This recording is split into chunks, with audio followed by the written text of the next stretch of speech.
Welcome to Novel Ideas, where we chat with local authors. I'm Carolyn Luck, and I'm here with co-host Josh Brogadier. Carol, nice to be with you, as always. Oh, such a delight. And tonight we have a Framingham author, which is nice to have somebody right from here. Tilia Klebenov Jacobs, thanks so much for being with us. Thank you for having me. Terrific. We're here to talk about, among other things, your book, Wrong Place, Wrong Time. Glad you're in the right place at the right time with us here tonight. Thank you for being here. Let's talk a bit about your background. Tell us how you came to be a writer and author. Well, I was one of those kids who probably wanted to be a writer about 5 minutes after I learned how to read, because I remember when I was little and all the time growing up just loving books. They seemed like these magic bricks full of stories and magic, you know?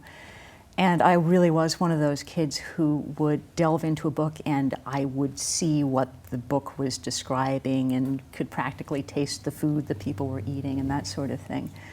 And although I went on a few side trips along the way, I don't think there was ever any doubt that I would end up writing something at some point.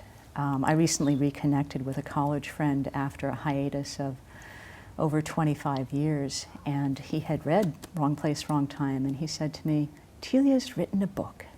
That's right. Yes. Yes.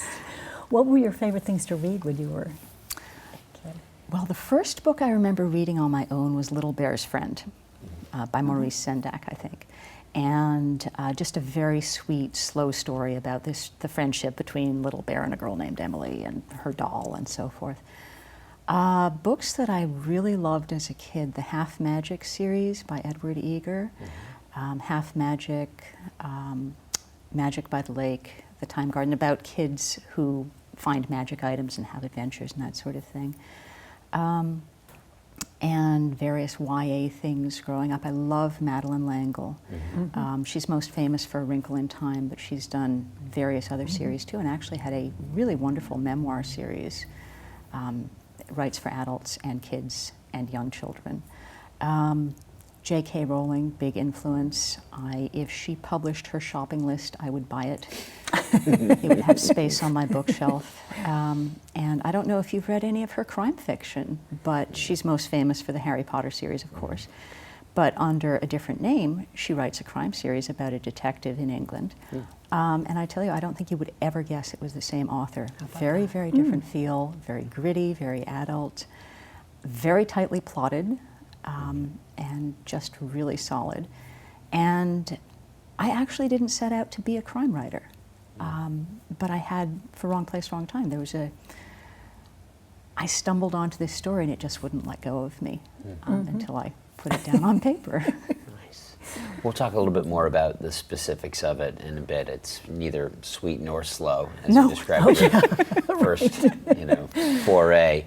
In terms of the writing process, where do you find yourself when you are putting a book together? We like to ask authors sometimes, is there a specific location you like to go? Do you use a laptop? Some people still write by hand, or at least parts of it. Tell us your process. So that's a really good question because I think it's so individual. Bill Clinton and James Patterson just collaborated on a political thriller called The President is Missing, and I was reading today that they both write out longhand, both of them, and so they would just exchange longhand drafts to make their book, which I think would have driven me crazy, but clearly worked for them. I do a mix, actually. I always outline. There are plotters, people who plan everything ahead of time, and then there's this other category, pantsers, who are called that because they fly by the seat of their pants. I really like plotting. I write out chapter by chapter the stories. I have bios of all of the characters, things like that, and that part I do mainly longhand. And I actually hadn't even realized that was different. I do most of my composing at the keyboard. I have the longhand outline, and then I do the composing with my laptop mainly. And I didn't even realize that was how I was doing it until I realized that some people do their outlining on the computer. And my head kind of exploded. I thought, that would be like, I don't know, riding a bicycle upside down or something. I just can't imagine, which just shows you, I think, how ingrained and personal some of these little processes are. But yeah, I always do the outline by hand and the composing digitally. Do you have a specific location you like to write, or a time of day? Or? My ideal day for writing is some form of exercise in the morning, going to the gym, walking the dog, whatever, and then going to usually a coffee shop, because with 2 kids, a dog, a husband, and an internet connection at home, it's not going to happen. So I usually like to get out of the house. And the coffee shop also has food, so that's good. Nice. Perfect. So you went to college and you sort of you've done a lot of education things, so you didn't just jump right into writing. Tell us a little bit about what came before that. Right. Well, I went to Oberlin College in Ohio, and I double majored in religion and English with a concentration in creative writing, which even at the time I was calling pre-unemployment. And so I got out of college, and after a lot of temping, I became a freelance editor. And oddly enough, that led me to becoming a park naturalist with the Fairfax County Park Authority in Northern Virginia, just outside of DC. Which was a really great job. I loved the people I was working with. I loved knowing that I was, working to save the environment, and a kind of education that you don't really think about. You think education happens in schools, but this was outside of schools with school groups and scout groups and senior citizens and families. Outdoor ed, very valuable. And of course I was writing various things as I went through this, trail guides and whatnot, but certainly not anything like a book. And I decided that I wanted to leave my nice, safe, secure government job and come up here for a graduate program so that I could become a teacher, because I wanted to have more influence on kids. I loved the outdoor teaching, but a school group would come, they'd spend, a couple of hours with us, they'd leave, and I'd think, well, how do I know they even remember anything I said? I was never going to see them again. And I really like to know, as long as I'm teaching somebody, I really like to know that it's going to stick. So I came up here, went to Harvard Divinity School, got a non-ordination theology degree, Master of Theological Studies, which, and this may shock you, does also not have employment written all over it. Right. So I was in this wonderful program that let you get a secondary school teaching certification at the Harvard Graduate School of Education at the same time. You could do it concurrently. Right, so that actually did make me employable, much to my father's relief. And I taught at a Jewish day school for a number of years. I was certified for high school, but ended up teaching 7th grade for quite a while. And in a school that sadly no longer exists, closed down a few years ago.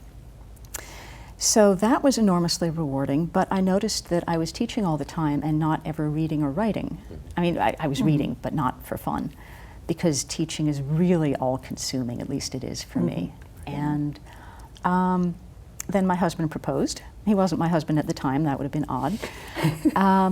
And we got married and moved to Framingham, and I was teaching college at that point at, Quinsigamond Community College, and I think Mass Bay. I would actually have to check on that. This was around about 2001, so it's been a while. Yeah. And Framingham State College, and also doing some tutoring. And I noticed that I also wasn't doing a whole lot of my own writing. I was grading other people's writing. And then what happened was my father passed away in early 2003, and when we were cleaning out his basement, we found about 50 years worth of personal correspondence between him and my mother and various family members that had just been sitting there. My mom passed away when I was a teenager. And this was like, their love letters when they met in, I'm not making this up, they met at a sidewalk cafe in Paris in the late 50s. In a painting. Yeah. Fred and Ginger were at the next table. Yeah, right. And then, this is really true, the Andrea Doria sank. My mother had been scheduled to go home on the Andrea Doria, but because it sank, she was stuck in Paris for a few extra days or weeks, and that's when my dad proposed. And then she came home, but nobody knew they were engaged, and so they were writing back and forth, and so I have their love letters from that period. Yeah, really wow. And they were so deeply affecting and moving. I started writing about them and working on a sort of memoir / family history project about my parents and their experiences. And I really felt like I was a tourist in the 1950s for the longest time. And so I had a little bit of publishing success with that, just bits and pieces. I won a couple of small awards that I promise you've never heard of. And shall we go on to how this happened? Take us through Okay. how exactly. Right. Well, if you have read this, which I know you both have, and then you watch a 1950 Burt Lancaster movie called The Flame and the Arrow, you will conclude that I have never had an original idea in my life, because that was the genesis for this. It's a kind of a Robin Hood adventure. In fact, it's such a Robin Hood adventure that they recycled a lot of the props from the 1938 Errol Flynn Robin Hood. And if you look closely, if you've seen both movies, you can actually see some of them. And in it, Burt Lancaster kidnaps Virginia Mayo, who is always in peril in every movie she's ever in, and holds her hostage in exchange for his son, who is being held by her evil uncle. And of course, it's very lighthearted. It's really a romp of a movie, and it's one of my go-tos. I just really adore it. And I'm going to give away the ending. They fall in love. Real shock there. And basically, after seeing it, I don't know, a bunch of times, I started thinking, well, you know, if that were me, no matter how buff this guy was, I'd want to get home to my husband and kids. And, you know, he seems to have gotten off scot-free. Wouldn't there be some sort of trial? You know, he's committed a whole pile of crimes here. And basically, I just started thinking, well, what if this happened in real life? And yeah, you know, a kidnapping happens, and then another kidnapping happens, and people get hurt. And that was how Wrong Place, Wrong Time happened. It's the story of a double kidnapping and a double hostage situation where one person is trying to undo the first one with another one. And I tried to chase it down and see, you know, what some of the ramifications would be if it happened in real life. Wonderful. Legal and emotional. Yeah, so the plot came first. Definitely. And then the characters, though, were so lively and so real. They sort of just stepped into the roles to fill up the plot, or how did you put them together?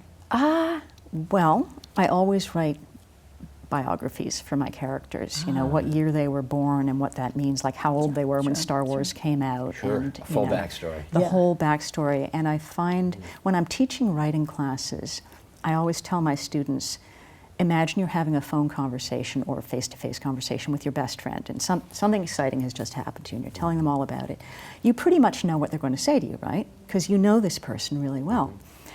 That's how well you should know your characters, because if you know them really well, when you put them into a situation, you know how they're going to react. You have a pretty good idea of what they're going to talk about and how they're going to respond.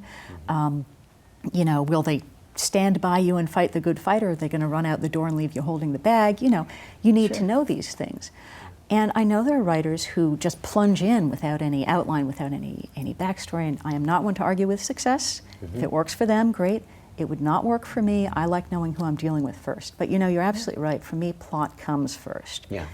For the simple reason that if I know what happens, then I have a pretty good idea of the kind of people I need to make this story happen. Sure. Understood. Yeah. We're going to find out a whole lot more about this, but we're going to take a short break. Okay. And we'll be back with Tilia Klebenov Jacobs in just a little bit. I want to be able to impact the community, to reach back to where I came from and pull some people up with me. My name is David, and I am your dividend. There are 16 million children struggling with hunger in America. You can be a part of the solution. Support the Feeding America nationwide network of food banks, which provides meals to people in need every year. Together we can solve hunger. Together we're feeding America. Welcome back to Novel Ideas. We're here with Tilia Klebenov Jacobs, and we're going to be talking about her book, Wrong Place, Wrong Time. Could you tell us a little about what it's about? It's a hostage drama And it's actually, well, Kirkus says that it is, they said something very nice about it, a tense debut action thriller that hinges on a pair of related kidnappings. And the basic, I don't want to give away too many spoilers here. Yeah, tell us what you can. Okay. It starts with a woman named Sarah who has been estranged from her uncle for decades, getting an invitation to a fancy event at his place that is also a fundraiser for a cause that she is very connected to and believes in. And while she's there, two men break into her room and abduct her. And they give a reason for it. The larger of the two claims that he's doing it because his son is being held by Sarah's uncle. But she has no way of knowing if this is true or not because she's been abducted. The next thing you know, a couple of crooked cops from the town are in on it, and they are chasing Sarah and Mike, the kidnapper's name is Mike, who are now on the run from pretty much everybody and making their way through the White Mountains in New Hampshire. Now, in the book, I call it the Silver Mountains because I didn't want to, put a mountain in the wrong place and have somebody call me out on it. Sure. So I just fictionalized them ever so slightly, but it's basically the White Mountains. I've spent a lot of time there, done a lot of hiking there, and it's an absolutely gorgeous little corner of the country, and people die there every year. Every year. If you've ever, this is an extreme case, but if you've ever gone up Mount Washington, they actually have a plaque that they add onto every year saying who died this time and where they're from. But even if you don't go up to the really high peaks, people get lost, they wander off the trail, they don't take the wilderness seriously, or sometimes they do everything right and they just have bad luck. And so, yeah, it's a pretty dire situation. Well, it was a great place to put this fear in the reader, in the hearts of the reader. Well, thank you. Because not only the characters involved, but the setting is just sort of frightening in itself. Well, thank you. That's exactly what I was gunning for, so I'm glad it worked. Yeah, it did. Now you mentioned gunning for. We're obviously talking in nuanced ways, but I like the naming of your characters, by the way, and I will say that Castle gets abbreviated as Cass, which is great, and then Court, of course, is her brother. But guns do play a role in this, certainly, in the character. Can you tell us a little bit more about some of the characters? Well, Mike is a former Marine, and when I was researching him, I found out you never say ex-Marine, because there is no such thing as an ex-Marine. There are Marines and former Marines. They're very serious about this. And so, yeah, among other things, he's a crack shot. And I don't want to say anything beyond that, actually. But yes, it becomes an important plot point. Yeah, absolutely. Now, he's talking about names. Where did you come up with the name of the book? It's very appropriate. Wrong Place, Wrong Time is actually something that Mike says to Sarah. It's actually about the 8th title I came up with. Nothing else was really working. But when he says to her, here's why we kidnapped you, and we were actually looking for somebody else, but you happened to be there. Wrong place, wrong time. And that's pretty much how her weekends go. Yeah. She has a very bad weekend. She does have a very bad weekend. How much, if any, of this is autobiographical? Just curious. We have a small blonde woman as the central character. I noticed. Just happened and her to name notice starts that. with T. And her name does start with And it's kind of Russian. T, and it's That's kind of all Russian. coincidence. This is Sarah, T-S-A-R-A, Yes. for those of you. Sarina, right? Yes. Yes. And her husband's name is David, and my husband's name is Doug, and anyone who's ever heard him and me talk will probably think it sounds pretty familiar. Okay, yeah, she's me. And in fact, she is so much me. This is a true story. My college roommate, who loves me very much, can't stand to finish this book. She's like 3/4 the way through, and she's gotten to a point where Sarah's in terrible danger, and she just can't bring herself to finish it because it reminds her of me. She's like, oh no, Tilia's in peril. Close. Can't stand it. It won't end. No, it won't end. Wow. So, yeah, and I think actually with most novelists, I have found the main character is usually a stand-in for the author to one degree or another. I've met a number of people who knew Robert B. Parker, the author of the Spencer books, Sure. and what every one of them has said is, oh yeah, Parker was Spencer, Spencer was Parker. I don't know if you know them, wonderful stories about a Boston-based private investigator, made into the 80s TV show Spencer for Hire. Sure. And actually, J.K. Rowling, one of my favorites, as you know, Harry Potter is not J.K. Rowling, but apparently his best friend Hermione is. She says that Hermione is like a slightly exaggerated version of herself.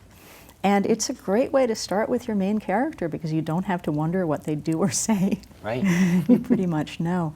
The other characters, well, Mike is pretty much the Burt Lancaster character from The Flame and the Arrow, but with an infusion of Marine. He's returning from the war in Afghanistan. And when I first thought of this book, I wrote it in 2009, the first draft. And that was when a lot of the soldiers were starting to come back from the war, and there was a lot of talk about, you know, what they were going through as they tried to readjust. And I do think that people who have been through danger together share a certain bond. And that was one thing that I actually wanted to have between Mike and Sarah. They go through a lot of danger together. And one of the things I also wanted to do was take people's expectations of a romance and kind of invert them.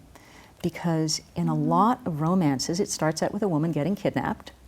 If you go to the library, about, oh, I don't know, 3/4 of the Harlequin romances go like that.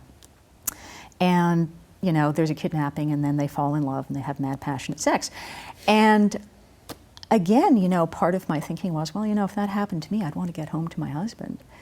And so I tried to make Mike and Sarah people who might have fallen in love if they had met under, let's say, less strained circumstances. And they do end up having a lot in common. But I carefully didn't take the easy route of having them fall in love or having her cheat on her husband. Again, I don't want to say too much. But yeah, I really wanted that tension and that, you know, Venn diagram overlap in what they had shared to be there and to be a really powerful push as the story moves forward. Yeah, well, you have a lot of situations where there's sort of this conflict of the do I or don't I, or is this right or is that right?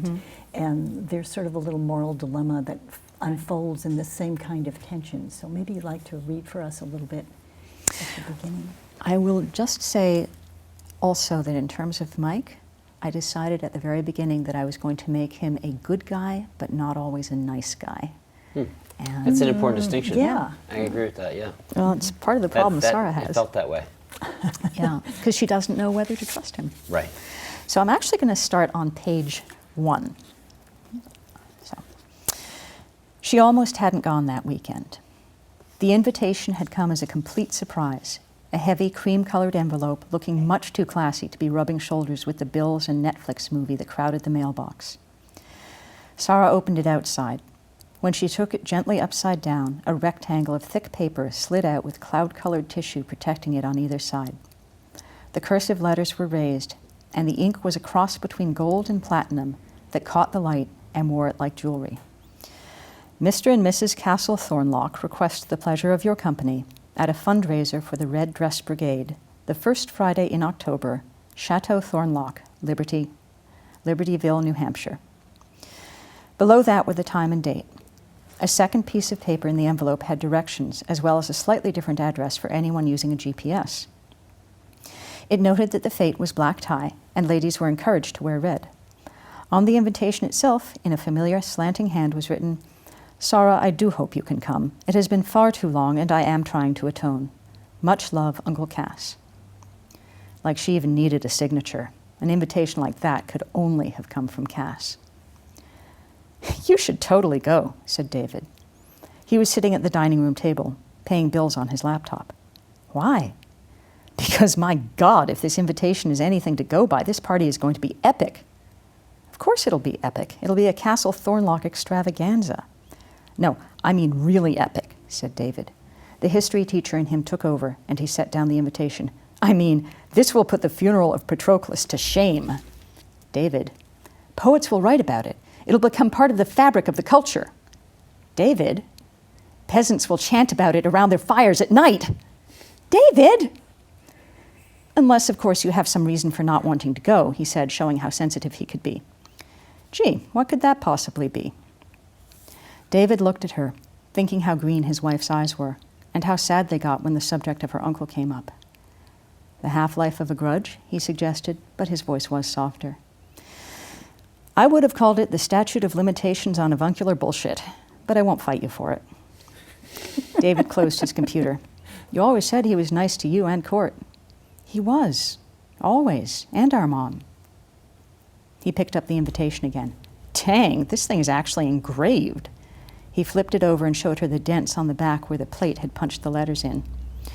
She was unmoved. Sweetie, the whole event's going to be engraved. He put it down again. So why don't you want to go? Sarah looked through the dining room windows. The roses were soft poofs of pink and red, their scent drifting through the window with the velvet hum of sun-sated bumblebees. Past the lawn and behind the fence was a stand of maple trees, the beginning of the town's forest. They were dark green, but by the first weekend in October, they and every tree in Libertyville would be shouting with color. Don't know if I do or not. Wonderful. Yes. And you're a terrific reader, Oh, well, by the thank way, you. as well. Well, coming from you, that's Well, very thank you. beautiful. I wish we had a whole lot more time, but can you please tell us 2 other books that we have on this shelf Yeah, that my are pleasure. yours and people can find for themselves? This is Second Helpings at the Serve You Right Cafe. And can I tell the story behind it? Please, go right ahead. Okay. Yeah, I was out swing dancing with my husband, and a gentleman approached me and asked me if I'd like to dance, and I said sure. It's the kind of situation we circulate around the room. And the music started, and he stared at me, and I stared at him, and he said, I think I know you from somewhere. And I said, I think so too. I said, what's your name? I'm not going to use his real name. And he said, Bob. And I said, Bob Smith. And he looked absolutely sandbagged. He was one of my former students from a prison where I was teaching, a medium security prison. He had been in a writing class I taught. He was out on parole. Turns out he's a good dancer. And after the evening was over, I haven't seen him since then, I was thinking, you know, he seemed to be by himself, which means he's probably looking for somebody. I mean, most of us are. I thought, at what point in your dating career do you tell somebody that you're out on parole? And I had been wanting to write a story that takes place in a coffee shop because I wrote Wrong Place, Wrong Time in a series of coffee shops and libraries. And I had a bunch of little stories, family anecdotes and things, and I was thinking, well, I could have them take place in and around a coffee shop, but I needed a through line. And then I thought, that's a great dilemma. When do you tell your date that you're out on parole? And so I have somebody with that problem working at the coffee shop. He is out on parole. He's about to have his first date in about 10 years. And he's wondering when he drops this particular bomb. And then he also finds he's being framed for a crime he didn't commit. I love it. Wow. And Casper and Jasper and the Terrible Tyrant is a very different book than both of these. Well, after 2 crime novels, I wanted to write something my kids were allowed to read. So Casper and Jasper and the Terrible Tyrant was the result, and it's about 2 twins who are sort of a cross between Bugs Bunny and the Weasley twins. And when they're about 12 years old, they discover that their parents, whom they had thought were dead, had always been told were dead, are in fact being held prisoner by the evil Count Wilhelm Scream. And so they set out to rescue them. And of course, in typical fashion, they encounter werewolves, trolls, and something I invented in 8th grade one day when I was bored, carnivorous marshmallows. Okay. Great. Tilia Klebenov Jacobs, thank you so much for being our guest this evening. Thank you so much for having me. Oh, it's been wonderful to have you on the show, and we'd like to give a little shout out to our director, Shavarsh, and to the whole staff here at Access Framingham. They do a great job. And again, to our guests, thank you for joining us. We'll see you next time.